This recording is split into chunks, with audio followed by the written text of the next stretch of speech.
लेकिन मुझे लगा कि पूजा पाठ करना बेकार है। जहाँ गाय कटती हो उसी टाइम में हमारे व्यापारी समाज की एक बेटी 12 साल की थी, उसका मुस्लिम समुदाय के लोगों ने बलात्कार कर दिया था। रास्ते में देखा कि लोग ऊँट काट रहे हैं, गायों के अवशेष पड़े हुए हैं, बहुत बूचड़ खाना। तो नमस्कार दोस्तों, आज मैं आपके सामने एक ऐसी शख्सियत को लेकर आया हूँ, सिर्फ उनका नाम ही काफ़ी है। तो गुजरों में मतलब मुझे नाम बताऊंगा तो आप कहोगे कि यार क्या शख्सियत है और किस तरह से उनका दबंग एक स्टाइल है। और जब वो कुर्ता पजामे में आते हैं तो एक अलग लगते हैं, जब एक पैंट शर्ट में आते हैं तो मैं बर्बाद नहीं करते हैं। तो मैं आपसे रूबरू कराना चाहता हूँ यहाँ के विधायक लोनी के श्री नंद किशोर गुर्जर। तो सर नमस्कार। जी नमस्कार जी, थैंक यू सो मच, आपने मुझे टाइम दिया और मुझे एक ऐसा बात करने का एक मौका मिला जो मैं काफ़ी दिन से सोच रहा था कि मैं सर के साथ बैठूंगा और बातें करूंगा। तो सर सबसे पहले तो मैं आपसे यही पूछना चाहता हूं कि आप एक किसान परिवार से आते हैं और आपकी स्कूलिंग कॉलेज ये आपका जन्म कहाँ हुआ, कैसे हुआ, आप थोड़ा सा इस पर प्रकाश डालिए। मेरा गांव गनौली है जी, जो लौनी विधानसभा में पड़ता है जी। तो वहाँ हमारे कभी पूर्वज आए थे और मुगलों से लड़ते हुए उन्होंने वहाँ सनातन धर्म की स्थापना की थी। तो गनौली गांव में मेरा जन्म हुआ जी।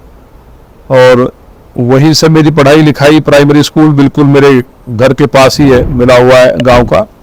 प्राइमरी स्कूल से पढ़ाई शुरू हुई, फिर केआर इंटर कॉलेज से पढ़ाई की, फिर इंजीनियरिंग की। इंजीनियरिंग करने के बाद हम लोग एक बड़ी कंपनी में जॉब भी लगा जी। और जॉब लगने के बाद जब मैंने देखा कि लौनी में हालात पाकिस्तान जैसे थे, मिनी पाकिस्तान लोग बोलते थे, तो मैं एक कहीं गमी में जा रहा था। एक सबलूगढ़ी गांव हमारे यहाँ पड़ता है, वहाँ मैं पहली बार जब गया, ये 1998 की बात है जी। तो उस टाइम में जॉब मेरी लग चुकी थी और वहाँ गया था तो बहुत मन खराब हुआ और मुझे लगा कि इस जीवन का कोई मतलब नहीं है। मतलब हम लोग धार्मिक देवादिदेव महादेव के हम भक्त हैं। 6 साल की उम्र से मैं मंडे का फास्ट रखता हूँ और उनकी बड़ी कृपा था, कोई बोला नहीं था तो सब लोग, बल्कि वो लोग इकट्ठे भी हो गए थे उनके लिए, लेकिन अपने लोग नहीं बोले तो हम लोग उसमें गए थे, गिरफ्तार भी हुए। तो वो तब हमें लगा कि ये जो नौकरी करना, बच्चे पालना, इस मकसद के लिए शायद हम धरती पर नहीं आए हैं। ये तो सभी कर रहे हैं, मतलब अलग से क्यों है? सभी कर रहे हैं तो इसलिए मैं बड़ा अंदर से चोट लगी कि भाई हम लोग कहते गाय हमारी माता है, खुलेआम गाय काटी जा रही है। तो हम अगर किसी को मन से मानते हैं और वास्तव में हमारा विश्वास है कि गाय हमारी माता है और ईश्वर है, तो फिर अगर हम नास्तिक नहीं है, आस्तिक है, भगवान को मानते हैं, तो हमें लगा कि ये सब गलत है और हमने ये नौकरी को छोड़ दिया। उसके बाद अजगर सेना का गठन किया। अजगर सेना का गठन करने के बाद पहला प्रदर्शन जिला मुख्यालय पे करने की हमने बात की। 2 बस मैंने अपनी तनख्वाह से, जो नौकरी के पैसे थे जी, उनसे मैंने की, लेकिन केवल 5 लोग गए। अच्छा। निठोड़ा और सबलूगढ़ी गांव में मैंने 2 बस दी थी, मुझे आज भी याद है। तो बाद में कुछ लोग मेरे साथ थे तो हमने पहला ज्ञापन दिया, वो अखबार में पहली खबर छपी। तो हमें लगा कि भाई लोग जुड़ना क्यों नहीं चाहते, जबकि गांव में बैठ नहीं सकते थे, मोटी मोटी मक्खियां थी, बदबू आती थी, पूरी लौनी सड़ती थी हड्डी मिल की बदबू से। एक हड्डी मिल चलती थी और जो बूचड़ खाने थे, गाय कटना, निकलना नहीं, बेटियों से इस तरह की बात करना। जी जी। मतलब लोग पलायन कर रहे थे वहां से और चारों तरफ गुजर थे। और मैंने इतिहास में पढ़ा था, वो इतिहास में जो पढ़ा था शायद वो मेरे मन में एक गहरी एक लकीर थी कि जहां गुजरों का एक घर होता था वह मुगल और अंग्रेज निकलते नहीं थे। तो मैंने कहा इतने बड़ी बेल्ट गुजरों की है, वहां इस तरह का अत्याचार हो रहा है तो आप लोग सो रहे हैं।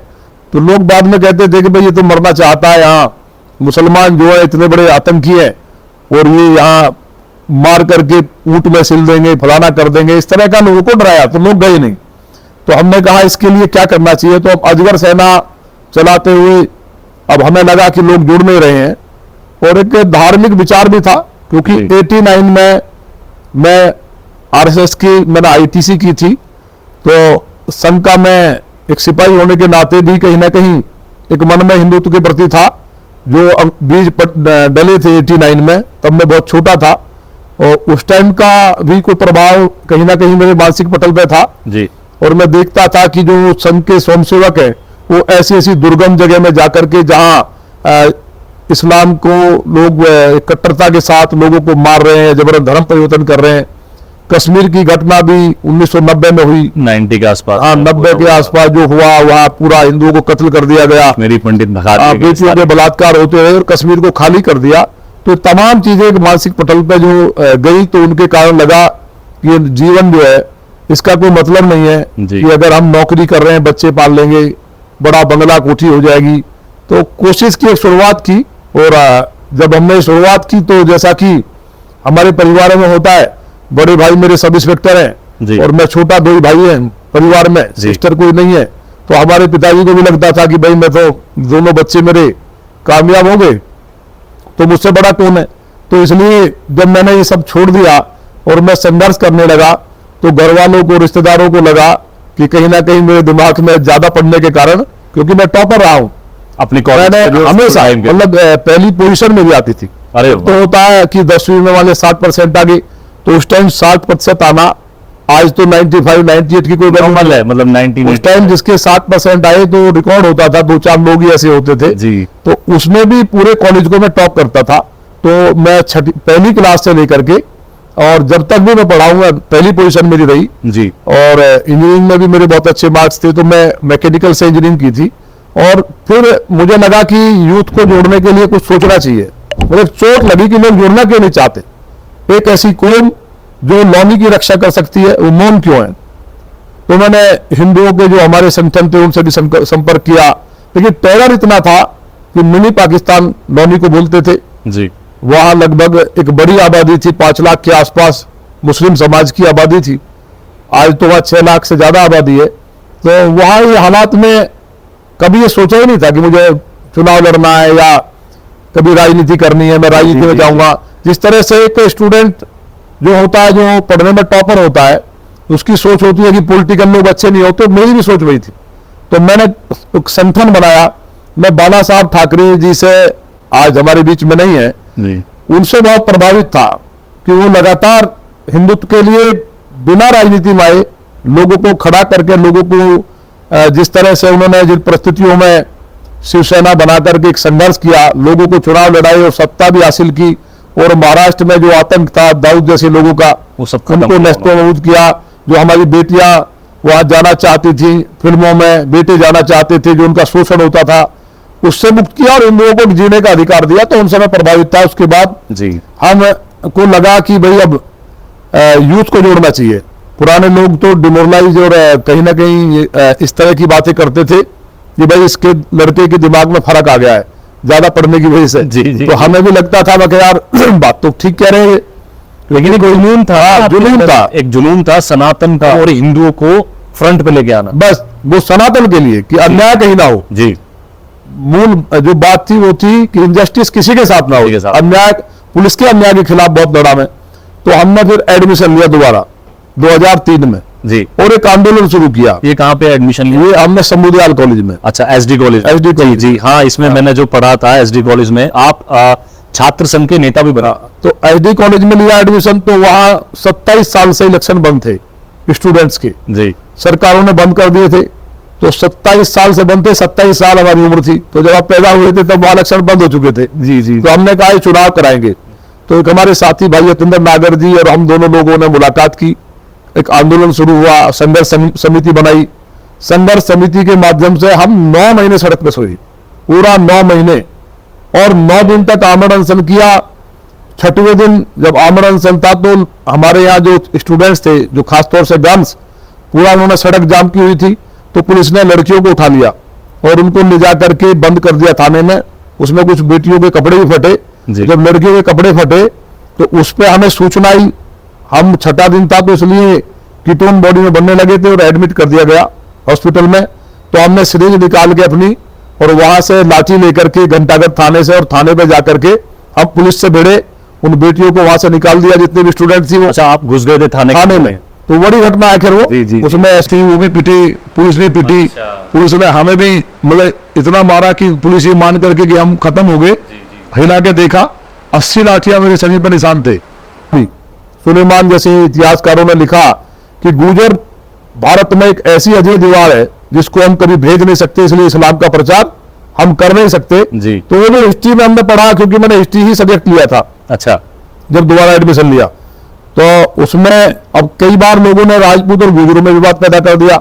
हमने पढ़ा कि गुजर और राजपूत एक ही जाति है, केवल नाम अलग अलग जो होने के कारण हम लोग मूलतः क्षत्रिय हैं। जी। गुर्जर का मतलब है जो दुश्मन को फ्रंट में जाकर के, गुर माने शत्रु और जर माने नाश करना, शत्रु को आगे फ्रंट में लड़ते हुए नाश करने वाला, वो गुर्जर क्षत्रिय कहलाया। जी। और राजाओं का जो संघ था वो राजपूत कहलाया। दोनों अब राजपूत कह रहे हैं कि मीर भोज हमारे, गुर्जर कह रहे हैं हमारे। तो मूलतः बात यही है कि मैं नई पीढ़ी को आपके माध्यम से एक हाथ जोड़कर निवेदन करना चाहता हूं कि जब ये हम मानते हैं कि गुर्जर कहते हैं कि राजपूत हम में से निकले, राजपूत कहते हैं कि गुर्जर हम में से निकले, लड़ाई इतनी है कि कौन किस में से निकला। जब ये मानते हैं कि एक ही में से निकले, इसका मतलब हमारे पूर्वज एक थे, हम एक पिता की संतान है, तो इसमें हमें एकता करनी चाहिए, जी, जी। झगड़ा नहीं। और सनातन के लिए जरूरी है, ये दिल्ली में बैठे हुए कांग्रेस के और सपा के और जो इन चीजों ये पूरी प्लानिंग हुई थी कि इन जातियों को अलग करो, क्योंकि राजपूत और गुर्जर एक ही ब्लड है। मां पन्ना दाय ने इतना बड़ा त्याग किया अपने बेटे को दिया। इसके अलावा और भी कई ऐसी कहानियां हैं। जो सूरजमल जी थे, मां पन्ना दाय के पति, वो उनके लिए सेनापति रहते हुए शहीद हुए। जी। चाहे भरतपुर वाले हों, वीरपाल जी गुर्जर से लेकर के, तो जो एक इतिहास रहा देश में, तैमूरलंग को मारने का काम राम प्यारी गुजरी ने किया हो। हाँ, पढ़ा था मैंने। जो लंडोरा के राजा हमारे थे, गुर्जर राजा उस टाइम के, जो कुंवर प्रणाम चैंपियन है, इनके दादा थे जोगराज सिंह गुर्जर, उन्होंने तैमूर को मिलकर के मारा, सभी छत्तीस बिरादरी को लेकर के, जिसमें जाट से लेकर वाल्मीकि सब थे। तो ये जो इतिहास में था, तो हमने वो लड़ाई लड़ी, तो हमें लालच बहुत दिए गए। तो हमने कहा यार लालच के लिए तो आए नहीं, हम तो सब कुछ छोड़ के आ रहे हैं, कोठी बंगला सब छोड़ के आ रहे हैं। अगर हम ये लालच के लिए आते कि भाई हमसे पैसे ले लो लेकिन आंदोलन ना करो, जी जी, तो फिर हमने उस लड़ाई को शुरू किया और वो संघर्ष लगातार चलता रहा। चुनाव के डिक्लेयर हुए 27 साल बाद, माने मुलायम सिंह जी सीएम थे, घोषित हुए, तो हमें टिकट किसी ने नहीं दिया। सब पार्टियों ने हमको सोचा कि इनको समाप्त कर दो। कुछ लोग कहने लगे कि ये तो गाजियाबाद में गुजर ही गुजर हो गया है जी, तो ये करना चाहिए। तो ये है समाज के अंदर बुराई। माने मोदी जी के आने के बाद ये बुराई देश में समाप्त हुई है, जातिवाद का जहर कम हुआ है, लेकिन अभी भी है। तो हम चुनाव, स्टूडेंट हमसे नाराज हो गए, चुनाव लड़ाया, उन्होंने कहा नहीं चुनाव लड़िए आप। मैंने कहा मेरी जमानत जब्त हो जाएगी, पार्टियों ने टिकट नहीं दिया है। बोले वोट तो हमारी है। तो हम लड़े, हमारा फॉर्म भी जबरदस्ती बच्चों ने भर दिया। हमारे डॉक्टर साहब जो प्रेसिडेंट थे जी जी, उस टाइम, सुखबीर सिंह जी, उन्होंने बड़ी मदद की मेरे फॉर्म भरने में। मैं भरना नहीं चाहता था, लेकिन जब स्टूडेंट ने काफी बवाल किया कि चुनाव पूरे पश्चिम का आपने कराया, आप लड़ेंगे नहीं, और जो दूसरे साथी थे हमारे, उनका एबीवीपी से टिकट हो गया था, तो मैंने सोचा उन्हीं को लड़ाएंगे। लेकिन जोश तो आप नहीं भरा ना पूरी पब्लिक? नहीं, लड़ाई पूरी लड़ी गई। जितने भी आप तो आप वो कहते थे कि आप जो है पूरी लड़ाई को करके महात्मा गांधी नहीं बनने देंगे हम, चुनाव लड़ना पड़ेगा। हमारे पास पैसे भी नहीं थे, घर जा नहीं सकते थे, घर में एंट्री बैन कर दी थी कि तुमने जो है परिवार का नाम बदनाम कर दिया, पुलिस आती है, मारपीट, तुम गुंडागर्दी कर रहे हो, तो इसलिए घर से भी बैन। तो हमारे पास जो बच्चों ने इकट्ठे किए 900 रुपए थे जी। 1000 पोस्टर जो है 1000 रुपए में छपते थे, तो पोस्टर छपवाने के पैसे भी नहीं थे। तो पोस्टर छपे 1000, बाकी लोगों ने 50-50 लाख, कोई मंत्री का बेटा, कोई चेयरमैन का बेटा, कांग्रेस का जिलाध्यक्ष का बेटा उस टाइम का, वो लोग चुनाव लड़ रहे थे। पूरा उनके होर्डिंग से, बैनर से गाजियाबाद दुल्हन की तरह सजा हुआ था। तो हमारे पास कुछ भी नहीं था। हमारे साथ तो जैसे रावण के पास पूरा ऐश्वर्य था, और भगवान राम पैदल थे, तो उस तरह की स्थिति थी। लेकिन हिम्मत थी कि भाई महाराणा प्रताप जी जब घास की रोटी खा करके लड़ाई लड़ सकते हैं तो लड़े। उसमें आप सरप्राइज करेंगे, भगवान महादेव की ऐसी कृपा हुई, जो हमने ईमानदारी से लड़ाई लड़ी थी, कि सबकी जमानत जब्त हुई। सबकी जमानत जब्त हुई। मैंने ये पूरा आपका निकाला था।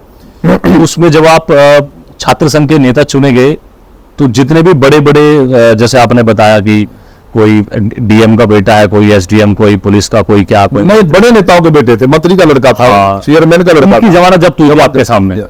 तो उस टाइम आपका ये पहला होता। तो अब मुझे सिर्फ एक चीज और थी, जब आप बीजेपी ज्वाइन किया आपने, एक बार की बात जो मैंने लिया, डिप्टी सीएम शर्मा जी थे, उन्होंने अपना सदन स्थगित किया आपके लिए, आपने धरना दे दिया था। नहीं, मैंने ज्वाइन की, मुझे माने राजनाथ सिंह जी राजनीति में मेरे गॉडफादर हैं जी। मैं राजनीति में नहीं आना चाहता था। अजगर सेना मेरी बहुत जलवा था, पूरा गोरक्षा का काम, हिंदुत्व का, बेटियों का, राष्ट्र का काम। मैं बताया ना कि बाला साहब ठाकरे जी से जो मैं इंस्पायर थे आप, वो एनसीआर में मैंने उसको खड़ा किया, और मैं चाहता था कि ऐसा संगठन खड़ा करूंगा हिंदुस्तान में कि कोई भी सनातन की तरफ नजर नहीं उठा पाएगा। तो उसके बाद मैंने राजनाथ सिंह जी चुनाव लड़ने आए, हमने उनका भी विरोध किया, लेकिन मैंने राजनाथ सिंह जी को लोगों ने बताया कि इनको कोई समझा नहीं सकता। तो उनका मैं जो सोच है, जो उनका बड़ा दिल है, उसका मैं उनका आभारी हूँ कि उन्होंने शंकराचार्य जी को फोन किया, माधवाश्रम जी को। अच्छा। तो महाराज जी उन्हें मालूम था कि उनके साथ मैं मिल करके उनके आशीर्वाद से गोरक्षा का काम करता हूँ। जी। तो महाराज जी ने मुझे डांटा कि मैंने राजनाथ सिंह जी गोरक्षा का गोहत्या का जो बंदी का कानून लेके आए और तुम उनका विरोध कर रहे हो। और कांग्रेस जिन्होंने गायों को कटवाया 1966 में, गायों को इंदिरा गांधी जी ने गोली चलवा के संतों को, गायों को मरवा दिया, उनके साथ खड़े हो जाएंगे।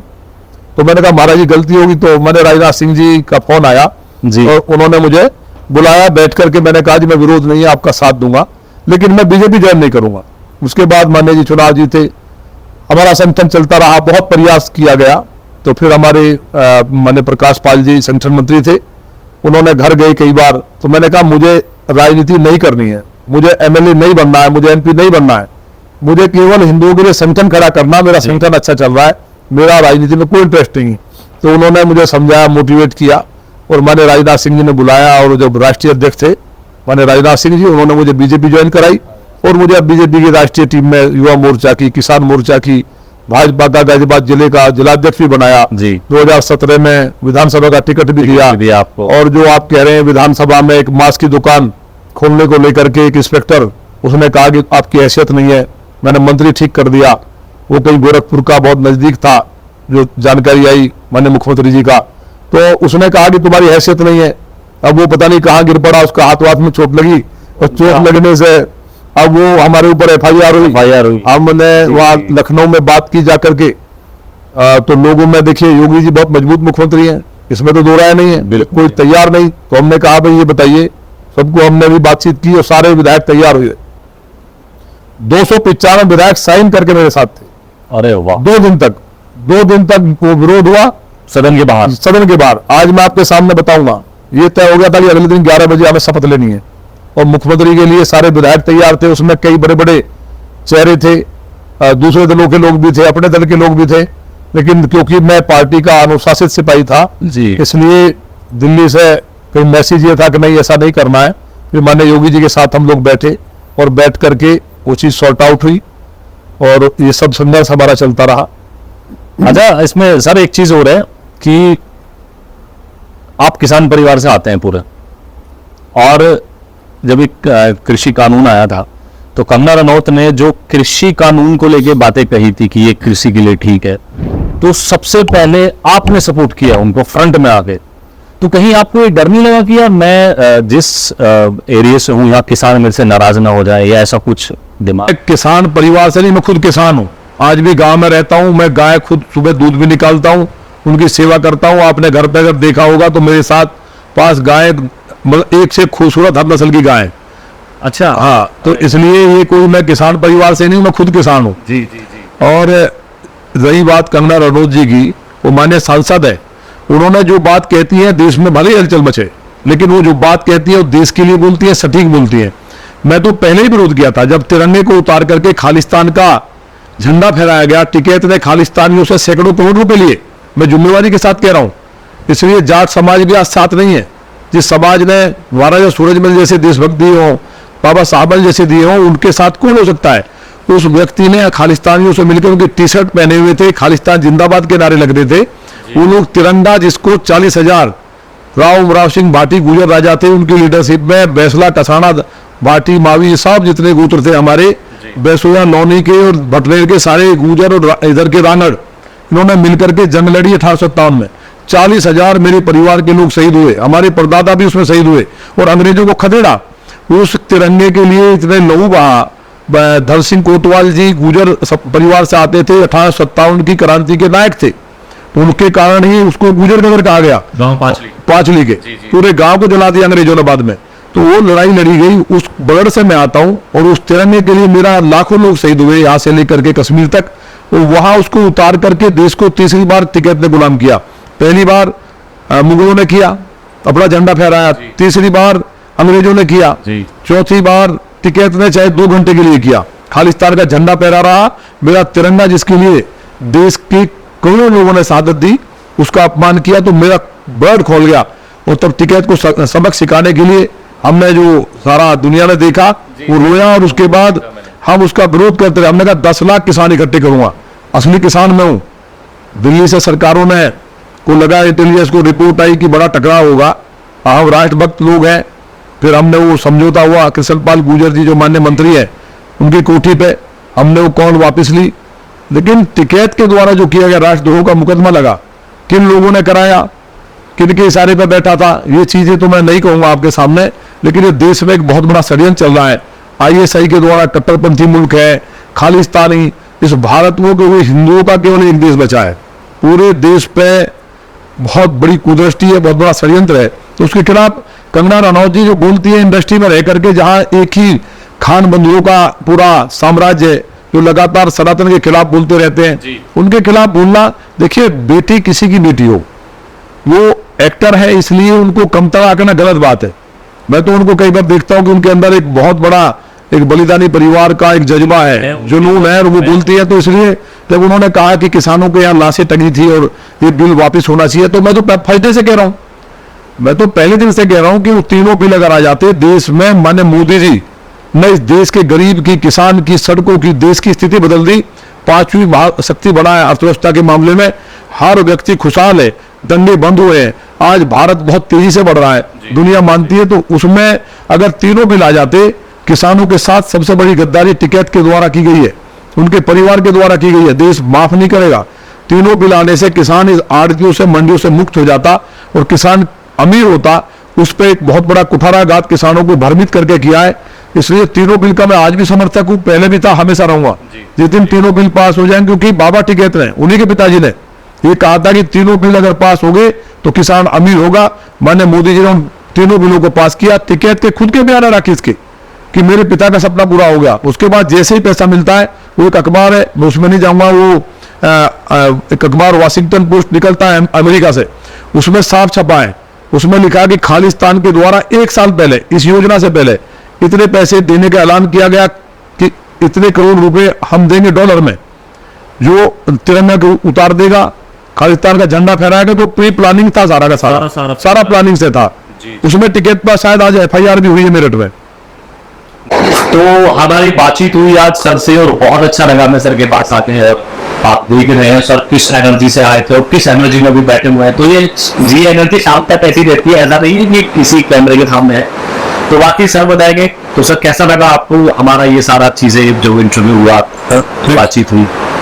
आपका बहुत बड़ा चैनल है और राहुल गुर्जर कोई छोटा नाम नहीं है, और ये तो मुझे गर्व की बात है मेरे लिए और मेरे समाज के लिए कि आप पूरे सनातन के लिए और देश के लिए काम कर रहे हैं। लेकिन आप मेरे परिवार में पैदा हुए, आप मेरे छोटे भाई हैं और भगवान देवादिदेव महादेव और मामई आपको जो आप चाहते हैं वो ऊंचाइयां दे। और जो आपका चैनल है, मेरा सबसे हाथ जोड़ कर निवेदन है कि आप वास्तव में एक सनातन के योद्धा भी हैं और देश को जो सही दिशा में ले जाने के लिए, चाहे वो अपने इंडस्ट्री में योगदान के द्वारा, अपनी मूवीज के द्वारा या अपने सीरीज के द्वारा जो आप देते हैं, उसका एक अलग ही छाप होती है। तो इस चैनल को जो राहुल गुर्जर 027 को आप ज्यादा से ज्यादा सब्सक्राइब करें, सबसे मेरा हाथ जोड़ कर निवेदन है।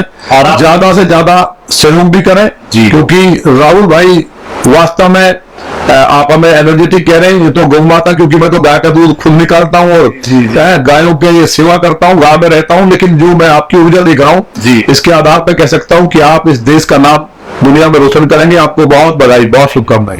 बहुत सारा थैंक यू सो मच।